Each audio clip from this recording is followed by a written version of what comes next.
Hi, I'm Jamie from SciFi Vision. Thanks so much for talking to me. Thank you. So to start off, just talk about why did you want to adapt this story in the first place? Whichever one of you wants to answer first. Yes. I think the sisters always for us was what drew us to this material. You read the book, it's so fun, it's so satisfying. You want to know what happens. And at the heart of it is these sisters' relationship and also wanting to know what happened to them in the past.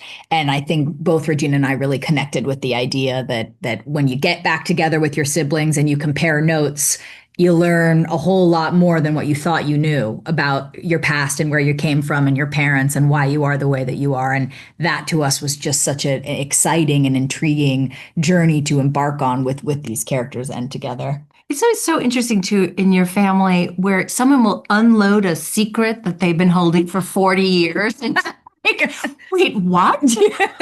That's what the show feels like to me. Yeah. Like there came, I held it too long and now here you have it. Yep. It's the family stuff we really respond to and love. How do you balance what you pull from a book when you're adapting versus like what you're able to add to it or change, creatively?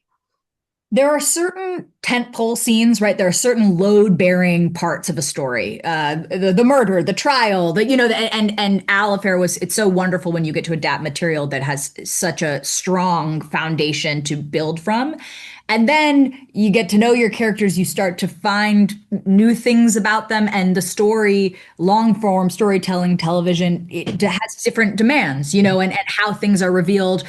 Interiority, you don't have access to that the way you do in a novel. So how are you understanding these characters and building that for them?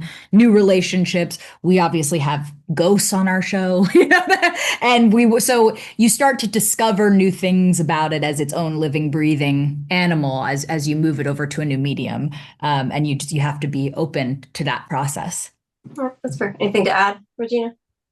No, that was beautifully. Yeah, it's true. It's just about being open. Right. And honoring the source material, but also feeling like we can run free. And Al Affair was very supportive, just to sort of let us do our thing, and I think that she's pleased with the outcome. So that makes us so happy. Talk about casting, especially for the sisters, but in general too. I mean, we couldn't be luckier. I mean, our casting team was so amazing.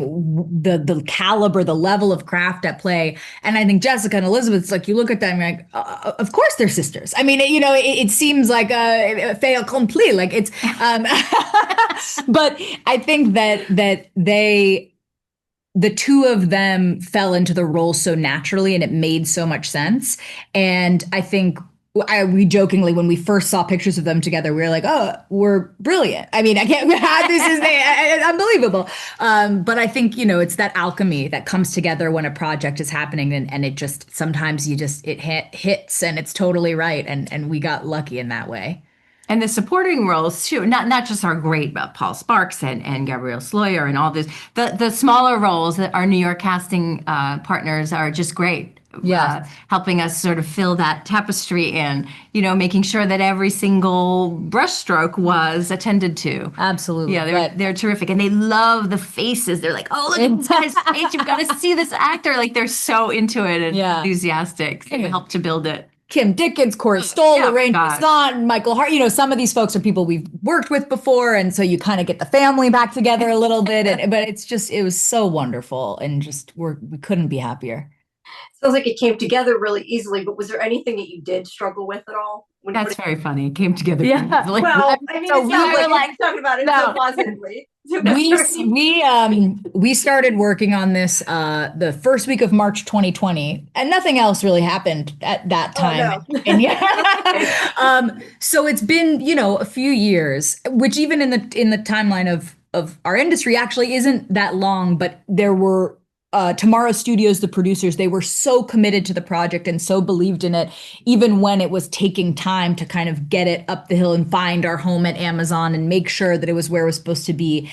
And when you have that kind of belief, they had this love and this belief and this energy to put behind the project. And it really takes that. It takes somebody keeping the flame alive until all of the pieces come together at the right moment and everybody says, okay, now's the time we're going to do this.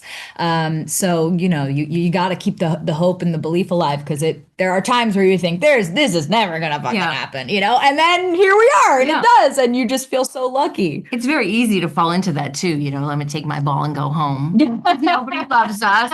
And the studio is amazing. And they're such the foundation. And also, again, they let us be who we are. Yes. And they support that, even when they hate stuff. They're still like, listen. Well, hopefully that part doesn't happen that often. No, it doesn't. All right. Well, thank you so much, both of you. I appreciate it. Thank you. Appreciate it. Thanks Thank for you. the question. Sure. Have a good Bye-bye. one.